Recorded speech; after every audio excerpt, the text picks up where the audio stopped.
What's up, everybody? P69 1000 here.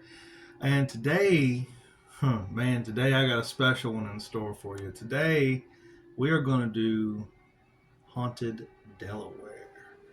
There are some really creepy urban legends and haunted places in Delaware. Some really cool places that I found that I'm really excited to talk about. I enjoy history and ghosts, and anytime I can put those two things together, pretty excited about it. So, let's get into it. The Corpse Light. Cape Henlopen State Park is said to be the origin of the Corpse Light, a mysterious phantom light with no discernible source. There is no lighthouse at Cape Henlopen, yet people often see lights flashing from the location. The light was allegedly a curse from a local Native American tribe after British soldiers stormed a wedding ceremony and massacred many of the guests. The tribe conjured up the light as a means to lure ships to their doom. The corpse light actually fulfilled its promise historically. It sunk a ship known as the Devonshire Man on Christmas Day of 1665. The ship, following the beams from the non-existent lighthouse, crashed into a wall of stones instead. More than 200 men died in that wreck, and people say that the ghost ship still reenacts the crash periodically. The corpse light is a symbol of false comfort. It kills under the guise of safety, which makes it one of the most haunted places in Delaware. The ghosts of Fort Delaware. Peapatch Island had been owned by the United States military since the 1810s. They had seized it from a doctor named Gale, who had been using it as a private hunting ground and had refused to sell it. Construction of Fort Delaware was started in 1817 in order to protect the Delaware River from enemies. The fort was built with a moat, and its location meant that it is unable to be reached by means other than boat. During the American Civil War, it became a prisoner of war prison for Confederates. The fort was not made to hold such large numbers of prisoners, however. Even after they started building wooden barracks around the island, many fights took place among the prisoners, and there were food shortages as a result. While Fort Delaware housed 40,000 prisoners in its lifetime, a total of 2,900 prisoners died at the fort. After the Civil War and after the prisoners had all been released, the fort was used to organize the AHI's Heavy Artillery Company, an organization that trained troops who could specialize in artillery. After the fort became inactive, in 1947, the U.S. government declared that Fort Delaware and Peapatch Island would be a national park, and thus so the fort and the island have been perfectly preserved. General James Archer is said to be one of the ghosts that haunt the fort. He was a Confederate general during the American Civil War, between the Northern Unionists and the Southern Confederates. He was the general who led such successful battles against the North, such as the Battle of Fredericksburg and Chancellorsville. After these, however, due to exhaustion, Archer became quite ill. Archer became so ill that by the time he arrived at Gettysburg, he was unable to lead his men into battle, which is why they were led by Major Henry Heath instead. Although Archer watched from a distance, when his men started to retreat, however, the battle led to where he was. And so to avoid detection from Unionists, he hid under some dead grass. He was found, however, by a Unionist soldier named Patrick Maloney. Archer had become a prisoner of war and was sent to Fort Delaware. Because of his illness and his respectable position, Archer made a deal with the Unionists. This deal was that James Archer would be allowed to wander the fort and its grounds freely, as long as he did not escape or attempt to escape. This was agreed upon, and Archer was allowed to go wherever he wanted. However, because the number of prisoners far outnumbered the guards, and the fact that most of the prisoners were Archer's men, Archer started making plans to organize an overthrowing of the fort and an escape plan. However, James Archer was found out and was summoned by the fort owner. The Unionists were shocked and worried by Archer's promise breaking, and so as a punishment they locked Archer in the tunnels that ran under the fort and left him there for many years. When he was finally let out, it was rumored that the experience had driven Archer completely insane. Unable to return to the military because of this, James Archer retired and would later die in Virginia at only the age of 46. The Hauntings of Fort Delaware.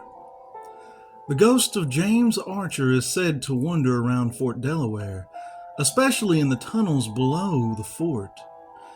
His ghost is mostly heard or even felt. Considered to be rather shy, he plays hiding from people. Whilst it is reported he does manifest, he is rarely, if ever, seen. Private Stefano. The ghost known as Private Stefano is the ghost of an Italian immigrant who had joined the Union Army. Stefano was one of the fort's many guards. There is a flight of stairs near the entrance to the fort that gets wet and slippery during humid weather. One time, Private Stefano was summoned and he ran and slipped on the stairs and fell over. He fell down several flights of stairs and broke his neck in the process and cracked his skull open when he hit the bottom of the stairs. He died right then and there. Since then, people have reported banging noises coming from that particular flight of stairs. This haunting typically happens if someone is reciting Stefano's story near the bottom of the stairs. People say that you are also able to provoke this haunting by standing at the bottom of the stairs and calling Private Stefano's name. Occasionally, but rarely, a figure is seen at the bottom of the stairs, though this figure usually only briefly appears and disappears. The Cleaner. In the mess hall, it is reported that the ghost of a cleaner often walks into the mess hall and cleans where the mantelpiece once was. The ghost then walks through a door that has been bricked up now and leads to nowhere.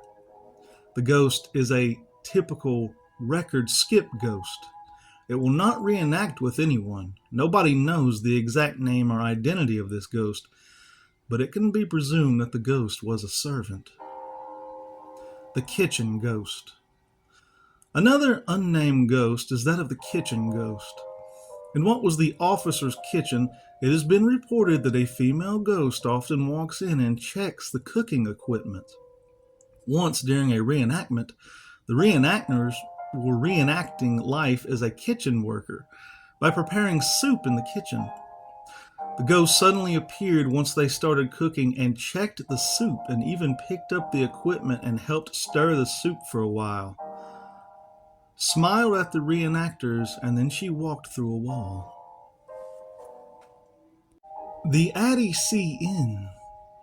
The Addie C Inn, found on Bethany Beach, is a quaint bed and breakfast first built in 1902.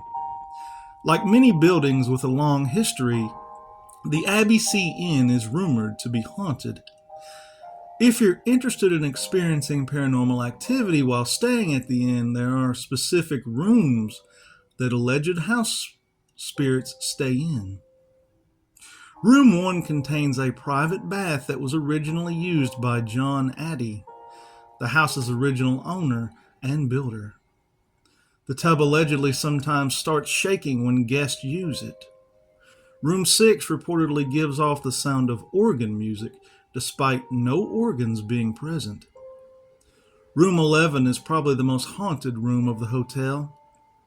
It is rumored to be haunted by Addie's handman, Paul Delaney. Delaney's ghost is sometimes seen on or near the bed. Aside from the haunted rooms, there is a report of a ghost that runs through the hallways of the bed and breakfast during the evening. The smell of perfume fills the air, and the sound of mysterious music floats through the hallways at night. Footsteps can be heard on the roof at night, which are supposedly made by the ghost of Curdy Abbey, who fell off the roof to his death years ago. The dark history of Lum's Pond. Lum's Pond State Park is home to a gorgeous lake and is a popular destination for guests that can go canoeing or kayaking. Like many Delaware locations, the park has long been rumored to be haunted, as a local lore claims tragedy occurred on its grounds. According to the story, a young girl ran away from her Newcastle home sometime in the 1870s. She ended up hiding out in the woods near the Lum's Pond State Park, but ended up coming face to face with a dangerous man who was also camping in the woods. The man captured her, assaulted her, and unfortunately took the young girl's life. While authorities found the girl's body quickly, they never apprehended the killer. The girl allegedly died near a bridge on the park's trails, and guests report they see the girl's ghost and sometimes hear her screaming when crossing the bridge. Sometimes the temperature also drops dramatically while walking on the bridge.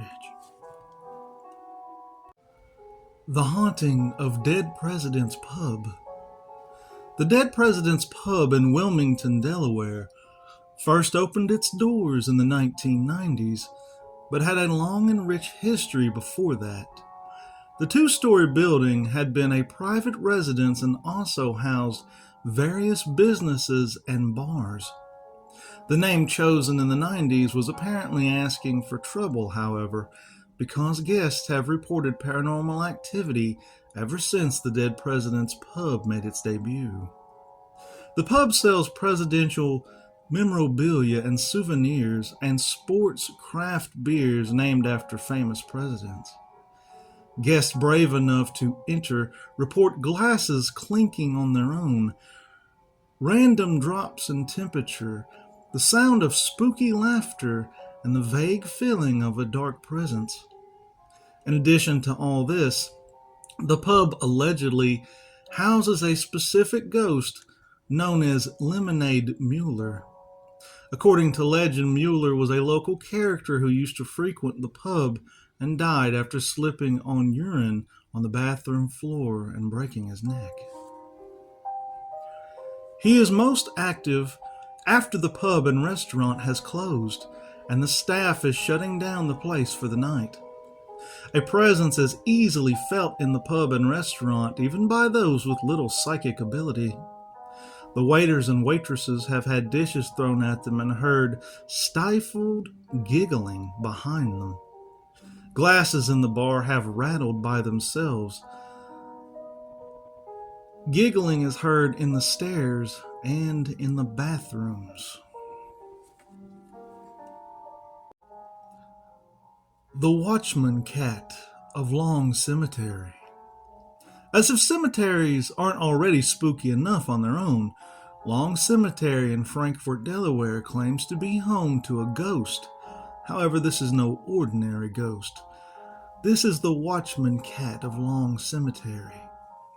People have reported seeing the cat in the cemetery many times over the years, as if it were watching over the dead and making sure no one is disrespecting the graves. Legend has it that back in the 1950s, a group of bikers were drinking far too much in the graveyard and disrespecting a tomb, until out of the darkness a cat jumped onto the face of one of the bikers and clawed his face so badly it is reported that the biker lost his left eye. Reportings and sightings of the Watchman Cat have been happening ever since.